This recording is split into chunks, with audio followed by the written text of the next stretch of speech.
je voudrais dire en plus que ne pas travailler pour le peuple, pour la vérité, c'est être antipatriote. Moi, je n'ai aucun problème qu'un membre de l'ELECAM ait été un membre du RDPC ou du Humanitaire ou du MRC. Ce n'est pas le problème. Le problème, c'est que c'est lorsqu'il est en charge dans une telle institution, il doit se comporter comme le citoyen.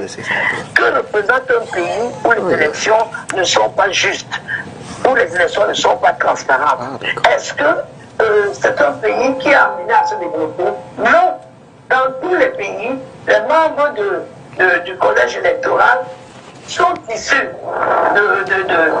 sont issus des partis politiques, peut-être qu'ils ne militent plus, mais s'ils ont fait partie des partis politiques. Mais ils se comportent en tant que citoyens. Citoyens, c'est-à-dire juste et impartiaux. Or, au Cameroun, ce n'est pas le cas. La preuve, aujourd'hui, je prêche pour ma paroisse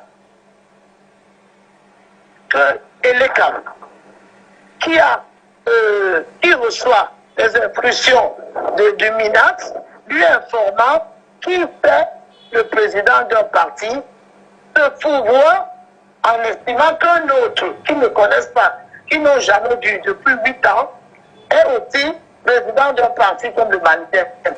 Je vous rappelle, je rappelle à notre Péguin que le 24 avril, l'ELECAM, avec la signature de Dorothée Djema, a invité Anouté Kane pour participer à la réunion pour la préparation de cette élection.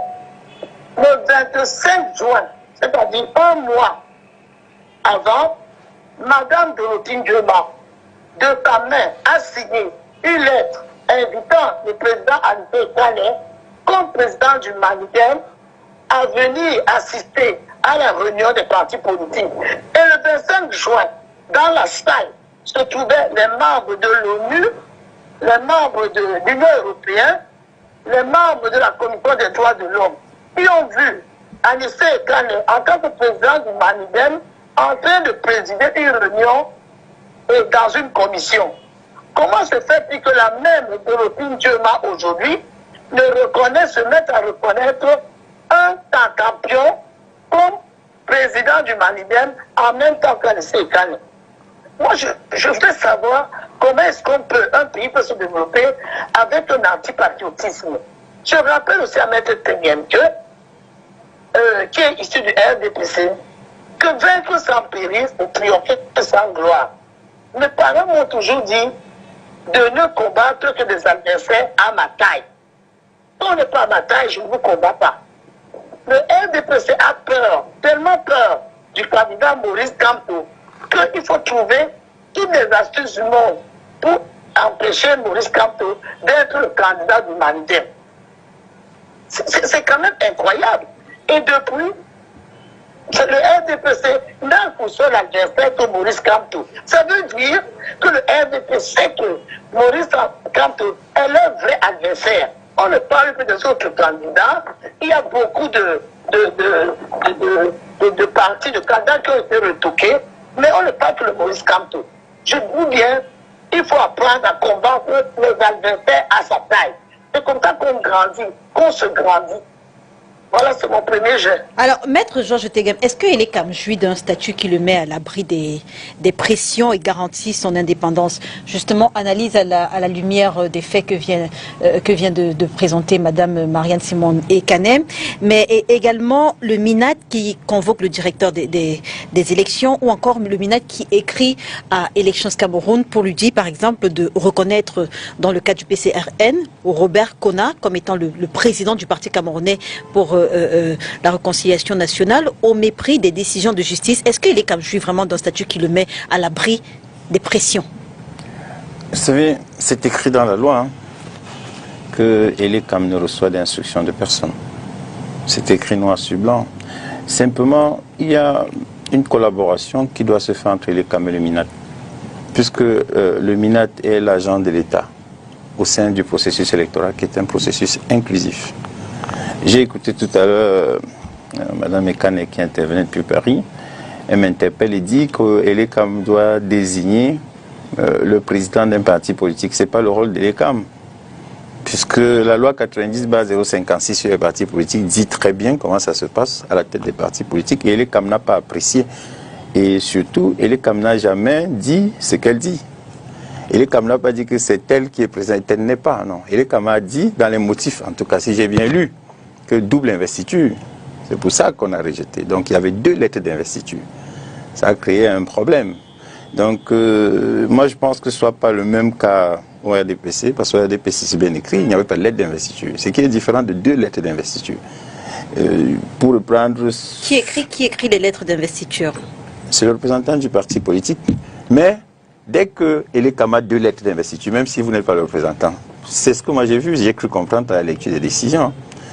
Parce que dans le cas de M. Taylor, qui est notre camarade au RDPC... Il n'avait pas de lettre d'investiture du RDPC? Non, il n'avait pas de lettre d'investiture dans son dossier.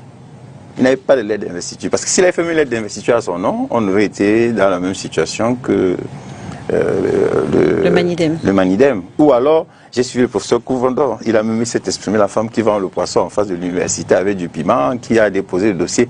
Il dit, j'ai échappé belle. Si elle avait mis une lettre d'investiture, j'aurais été cautionné. Il l'a dit.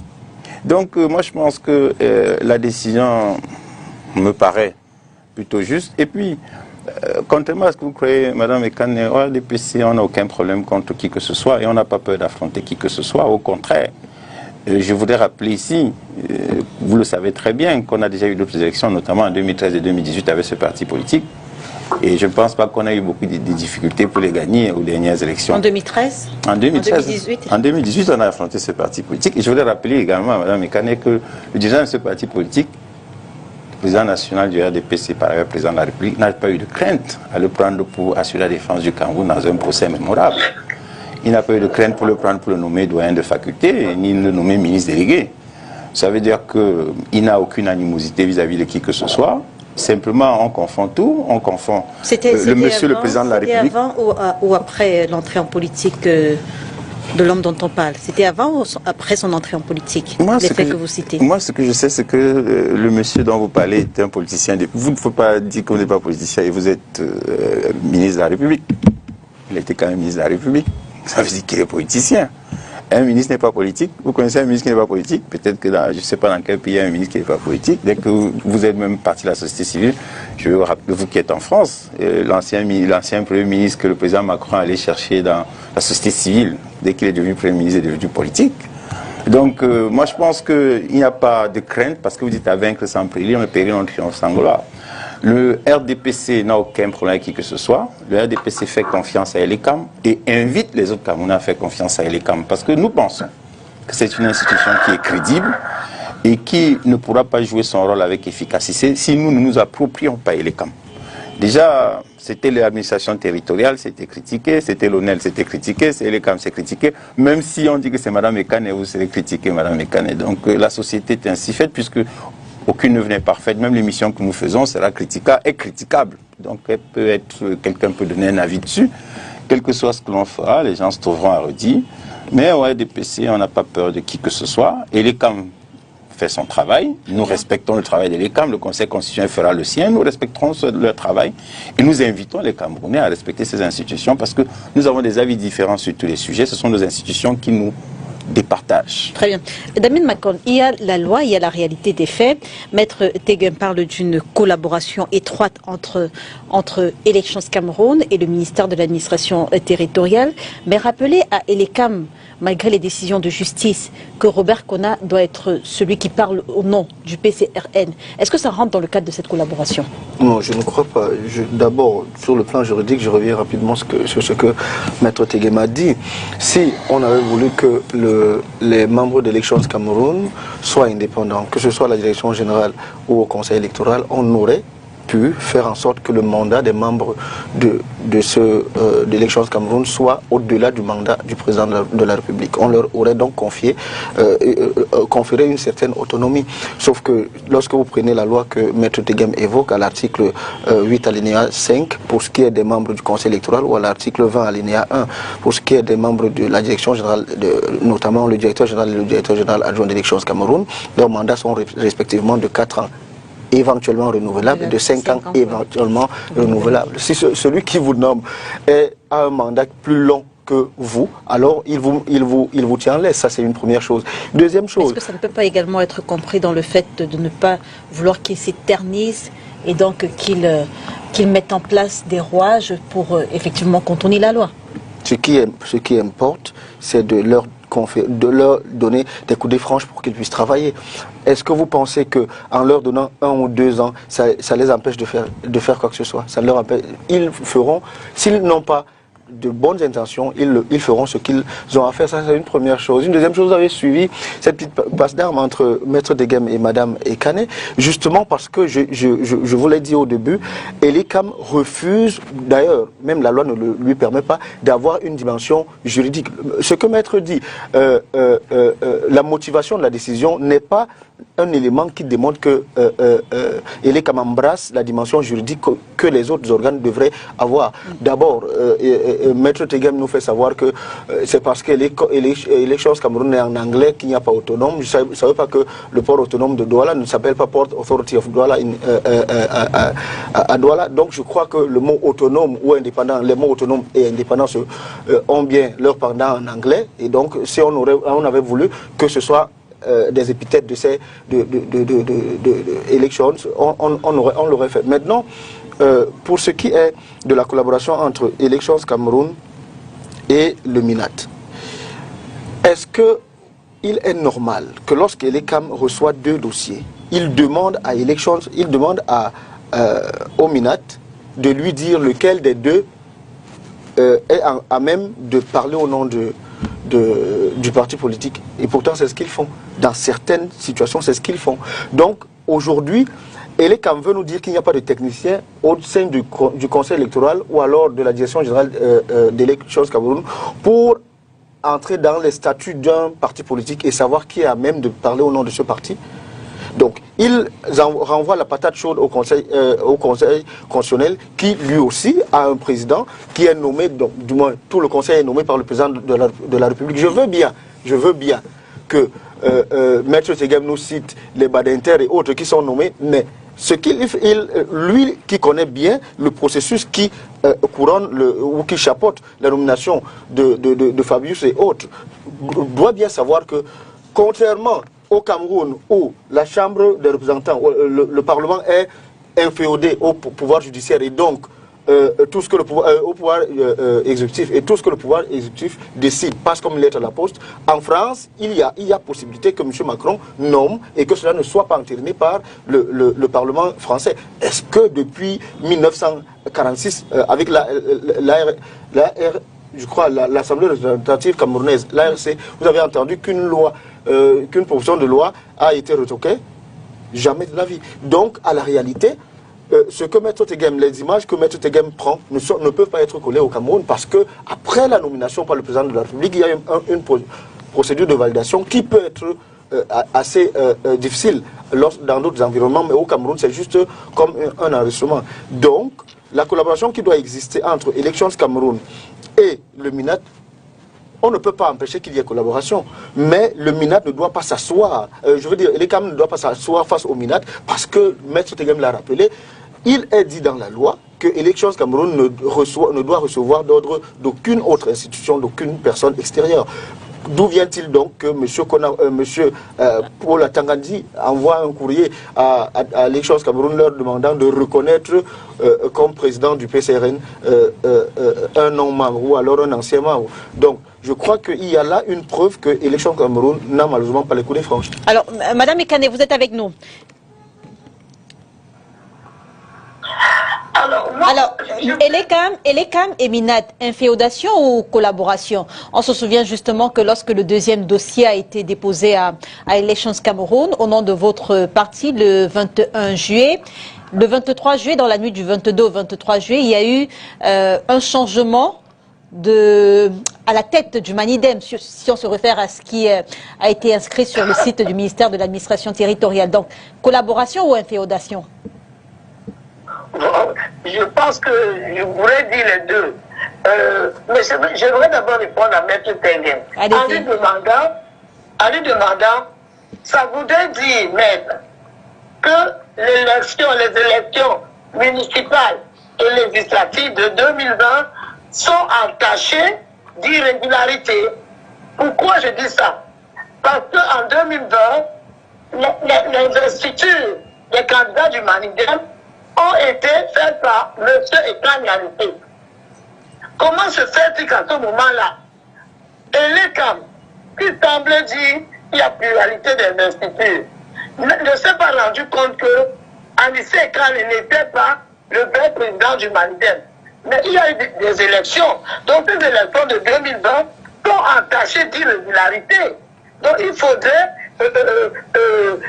bannir le conseiller que le Manidem a eu. Et bizarrement, en 2025, après avoir pendant 7 ans convoqué Anissé Ekane comme président du Manidem dans toutes les réunions et les CAM, et ils n'ont jamais convoqué Yebga, ils ne se sont jamais dit il y a peut-être un autre. Et en 2027, ils réalisent que tiens, il y a encore un autre président du Manidem. Et vous pensez que c'est normal? Le monde entier vous regarde. Comment se fait-il que le MINAT, M. Atangandji, fait une lettre disant qu'on a piraté le site du MINAT? Et dans la nuit, avec l'audio de Yebga, cet audio a été vérifié par des experts et mis en lieu sûr. M. Yebga dit qu'il est arrivé dans le site du MINAT, il a changé les noms, il a même biffé le nom de Mme Ticho, qui est notre trésorière. Et jusqu'à aujourd'hui, le MINAT ou le procureur de la République ne porte pas plainte à M. Yebga ou à X pour cybercriminalité. Mais M. Tengue, le monde entier nous regarde. Le monde entier nous regarde. Comment est-ce possible? Comment est-ce possible pour un parti qui se dit fort, implanté partout? Comment pouvez-vous avoir peur des petits partis? Qu'est-ce qui vous arrive? Le monde entier nous regarde. Le monde entier nous regarde naître. Donc les élections de 2020 sont entachées d'une grande irrégularité. Et vous ne faites rien. Et Mme Dioma se réveille pour dire qu'il y a un autre président. C'est possible que dans un pays normal, que le site du MINAT soit piraté par un individu qui s'en réclame et en rigolant. Et jusqu'aujourd'hui, il n'y a aucune plainte pour cybercriminalité. Vous êtes sérieux? Vous êtes sérieux? Et vous voulez que les jeunes Camerounais puissent avoir confiance en l'État ou au Conseil constitutionnel? Vous êtes sérieux? Mais enfin, réveillez-vous. À un moment, il faut dire stop. Il faut dire stop, M. Tengue. Très bien. Il faut dire stop. Très bien. La prise de parole de Mme Marianne Simone Ekane m'amène justement à interroger le pouvoir exclusif de nomination des membres d'Elections Cameroun par le président de la République, qui est également président d'un parti politique, le RDPC notamment. Est-ce que ça a un impact finalement sur le fonctionnement d'Elections Cameroun? Je vous ai fait observer ici que, contrairement à ce qu'a dit le représentant du PCRN, les membres du Conseil constitutionnel ne sont pas tous nommés par la même personne. Il y a pas le président du Sénat, donc c'est... Et vous avez dit on parle d'Elecam. Je vais revenir sur la question. D'accord. Vous avez dit en France, il y a possibilité de modification. Pourquoi la gauche a toujours nommé un homme de gauche et la droite toujours un homme de droite et c'est passé? Quand la droite était au pouvoir en 1981, c'était Daniel Meyer, il était de droite. Quand la gauche est arrivée au pouvoir, ils ont eu 2 présidents du Conseil constitutionnel successifs. Quand la droite est revenue au pouvoir, ils ont remis un homme de droite. Ça s'est fait comme ça en France et tout le monde l'a vu. Et c'est pas pourtant que la presse n'en parle pas. La presse en parle. Et la presse dit, mais on est obligé de faire avec, parce qu'il y aura toujours quelqu'un qui viendra de quelque part. Les gens ne tombent pas ex nihilo. Et puis, ce sont des fonctions dont l'accès est subordonné au respect d'un certain nombre de conditions. Les conditions, notamment, c'est avoir servi pendant un certain nombre de temps et avoir, par la qualité de son service, participé à l'œuvre de construction de la nation ou de l'œuvre de construction de la République. Donc, moi, je pense que ce que vous dites, vous avez le droit de vous exprimer parce qu'on est en démocratie, mais vous, en situation de responsabilité, vous ne ferez pas autrement. Parce que vous serez bien obligé de nommer les gens qui ont une certaine expertise. Et sur Mme Ekane, parce que elle dit des choses, je pense que vous confondez je préfère ne pas employer le mot, le vocabulaire confondre. Je pense que, pour ma part, je préfère dire mon opinion à moi, c'est que ELECAM, contrairement à ce que vous dites, n'est pas un organe qui ne vit pas sous la loi. Hein. Il ne reçoit pas d'instructions, mais ELECAM travaille en respectant la loi de la République. Et en ce qui concerne les partis politiques, la loi de la République, c'est 90/056. Et l'autorité de tutelle des partis politiques, c'est le ministère de l'administration territoriale. Donc, si ELECAM veut avoir une information sur un parti politique, c'est la seule personne qui a autorité. Puisque, si vous prenez la loi, l'article 4 de la loi 90/056, vous verrez bien que lorsqu'il y a une modification au sein d'un parti politique, c'est le ministère de l'administration territoriale qui est informé via le gouverneur de la région. Donc, ELECAM, quand ils ont besoin d'un certain nombre d'informations, même si, dans le cas que vous évoquez, ELECAM n'a jamais dit qui représentait votre parti. Vous parlez des élections de 2020, ELECAM n'a jamais dit, ou alors le ministre de l'administration territoriale n'a jamais dit qu'en 2020, tel ou tel n'avait pas qualité pour représenter votre parti. Et dans la décision, il n'y a pas eu un problème de qualité de représentation des partis politiques, non. Ils ont dit 2 lettres d'investiture. C'est-à-dire que nous avons reçu 2 lettres d'un parti politique. Nous estimons que pour un parti politique, il faut une lettre d'investiture. C'est écrit dans la loi. Ils ont dit 2 lettres, ils ont rejeté. Et vous avez parlé tout à l'heure, Madame Ekane, vous avez évoqué les plaintes. Moi, je croyais plutôt que c'est que... Et ça, je l'attends depuis, pas seulement de vous. Hein. J'écoute beaucoup. Et puis, il dit, mais il y a des avocats. Bon, moi, je ne comprends pas. Je suis mal placé. Mais chacun dit, il y a usurpation. Mais personne ne dépose la plainte sur l'usurpation. C'est quelque chose que, bon, moi, je suis avocat et je suis parfois silencieux quand je vois certaines choses. Donc, en fait, vous renvoyez la balle à Mme Ekane quand elle demande au MINAT de déposer plainte pour cybercriminalité contre mais celui... Léla, elle dit qu'il y a un usurpateur. Le code pénal, un avocat. Moi, j'ai dans mon bureau. Monsieur le procureur, ce monsieur, il dit qu'il est président. À ma plainte, il y a la décharge, il faut qu'il en prend. Il a déposé, il faut. Vient le lendemain, on a côté à la PJ, on le convoque. Est-ce qu'on devrait s'attendre également que le MINAT dépose plainte pour cybercriminalité contre celui qui aurait... Moi, je vais vous dire une chose, mais c'est son droit, s'il veut le faire, il le fera. Donc, pour déjà faire le reproche au MINAT, il faut qu'eux-mêmes disent que nous avons fait notre part. Parce que le comportement républicain, c'est que chacun doit avoir une attitude républicaine pour demander à la République de l'accompagner. Vous demandez un accompagnement à la République, vous-même soyez républicain. Le républicain respecte justement ELECAM. Je ne sais pas quelle était votre question, peut-être que j'ai répondu en passant. Mais moi, je pense pour ma part que la nomination, parce que vous avez pas eu les cas de nomination. Oui, justement. Très bien. Est-ce que le fait que ce soit le chef de l'État qui nomme les 18 membres, je crois, des Chance Cameroun, est-ce que ça a un impact sur le fonctionnement de l'institution? La République, c'est la norme juridique.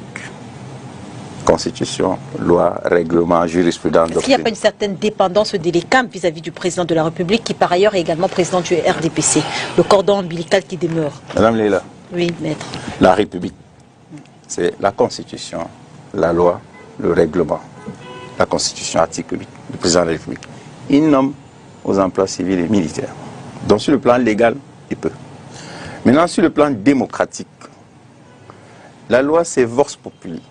La voix du peuple, c'est la voix de Dieu. Le président de la République, à la circonscription électorale qui est la nation camerounaise, c'est-à-dire le territoire du Cameroun, la circonscription électorale du président, il est élu la nation entière. C'est pourquoi il incarne l'unité nationale. Et en tant qu'élu la nation entière, il est investi du pouvoir démocratique de désigner les personnes qui peuvent agir. Donc l'institution est démocratique parce qu'il délègue une partie du pouvoir reçu du peuple à des gens pour dire voilà ce que le peuple camerounais vous a donné. L'institution est donc par conséquent démocratique. Quel est votre choix que vous aurez fait? Une institution corporatiste? C'est-à-dire, on aurait dit par exemple que Elections Cameroun est un organe en charge des élections. On désigne les fonctionnaires de l'administration territoriale, c'est-à-dire qu'on prend un pouvoir dans l'État, on confie à une corporation. Tout à l'heure, parce que moi je pense, on fera la comparaison avec la façon dont sont nommés les membres des commissions électorales indépendantes dans d'autres pays comme le Gabon ou encore même le Mali. Mais poursuivez. Tout à fait. Donc moi, pour ma part, je pense que sans faire de comparaison, moi je suis un républicain et démocrate. Ce que j'aime, c'est lorsque la démocratie s'exprime. J'aime que dans mon pays, et ça c'est mon avis, il peut être combattu par quelqu'un d'autre, que dans mon pays, lorsque les gens ont des postes de responsabilité, que je sente que les personnes ne sont pas nommées par la voie corporatiste, bref, que je ne sens pas les problèmes identitaires, qu'il n'y ait pas de problèmes corporatistes. Parce que tout ça, tout ce qui est isme-là, communautarisme, non. Dès que l'institution est démocratique, dès que les gens sont démocratiquement nommés, pour moi, ça ne me gêne pas. Les craintes nourries par le statut de Paul Biya qui, en même temps, président de la République et président du RDPC, vous en parliez tout à l'heure, sont-elles légitimes? Je veux dire, crainte quant à la nomination des membres d'Élections Cameroun. Un parti politique, on le sait, est fait pour conquérir le pouvoir. Et j'imagine que le chef d'un parti politique, il s'assure des victoires de sa formation. Les craintes donc de ceux qui ne sont pas de ce parti politique sont légitimes. Mais si vous permettez une petite digression, j'aurais pu ne pas en parler, mais lorsqu'on est titillé comme cela, on est obligé. Vous savez, j'espère que ce que Mme Ekane dit là, c'est parce qu'ils vont aller dire au Conseil constitutionnel. Je l'espère, parce que s'ils utilisent ces arguments, ils seront déboutés. D'abord, M. Ekane a été invité par Elections Cameroun, il était dans une commission, etc., etc. Et là, ils viennent d'utiliser un argument qui est complètement... je ne comprends pas. C'est-à-dire que moi, celui qui m'a investi pour être candidat à la mairie de Matom, au conseil municipal de Matom, c'est le président du parti. Il n'existe dans aucun statut d'un parti politique au monde où le président national investit le candidat à l'élection présidentielle. Ça n'existe nulle part. Nulle part. Qui investit? Parce que si le président national a le pouvoir à lui seul d'investir le candidat à une élection présidentielle, on n'est plus en démocratie dans cette affaire. Donc si c'est ce genre d'arguments qui s'en vont utiliser au Conseil constitutionnel, ils auront des problèmes. Parce que, moi je vous prends le cas du PCRN, je peux vous prendre le cas de tous les partis politiques qui existent au Cameroun. Pour qu'on investisse un candidat à l'élection présidentielle, il y a un organe qui est au-dessus du président national qui se réunit et statue et donne le pouvoir au président national plus tard de signer la lettre d'investiture. Donc, lorsque vous dites que Ekane a signé la lettre d'investiture d'un candidat à l'élection municipale, et donc de ce fait, il a le pouvoir de signer la lettre d'investiture d'un candidat à l'élection présidentielle, il y a un problème. Nous souhaitons que la candidature du Manidem, qui signe la lettre d'investiture? Le président national. Nous souhaitons que la candidature du Manidem soit rétablie. Si jamais elle respecte toutes les lois de la République. Mais si c'est ce genre d'argument-là que Ekane a signé des lettres d'investiture, nous essayons de tirer la sonnette d'alarme pour que si c'est ce qu'ils allaient utiliser au Conseil constitutionnel, qu'ils changent ça immédiatement. Parce que vous me posez la question de savoir qui investit. Un président national de parti politique ne peut pas avoir à lui seul le pouvoir d'investir un candidat. Pour qu'il le fasse, il faut que un organe lui délègue ce pouvoir-là. Dans le cadre du PCRN, c'est le bureau politique national qui investit le président, le candidat à l'élection présidentielle. Dans le cadre du RDPC, c'est la même chose. Dans le cadre, je dis, il n'y a pas, vous me donnerez un seul parti politique qui dit que pour l'élection présidentielle, le candidat est investi par le président national. Ça ne peut pas exister. Ce ne serait pas démocratique dans un parti politique. Donc, je fais cette petite digression, je referme, pour inviter nos pairs de l'opposition qui sont en difficulté à ne pas aller s'engouffrer au Conseil constitutionnel avec ce genre d'argument. Maintenant, vous me posez la question de savoir, pour ce qui est de la nomination des membres de l'ECAM et des craintes des autres partis politiques, oui, ces craintes sont légitimes. Si vous avez été nommé par le président d'un parti politique, de surcroît candidat à l'élection présidentielle, et que vous avez à trancher entre un différend qui l'oppose à un autre candidat, vous serez davantage amené à lui donner raison. Alors, il vous souvient, madame, qu'en 2011, il me semble, M. Dipandamouele Alexis, président de la Cour suprême agissant comme conseil constitutionnel, disait « Je lis ce qui est écrit. Je ne peux rien faire, je lis ce qui est écrit. » Donc, à la réalité, ces gens-là sont nommés pour reconduire M. Biapol et son successeur s'il tripatouille encore les élections en 2025. Allez-y, Mme Ekane. Oui, alors, le monsieur qui vient de parler, comment il s'appelle? Monsieur Damien Macon, monsieur Macon du PCRN. Bon, monsieur du PCRN, si vous ne connaissez pas le Manidem, arrêtez de raconter n'importe quoi.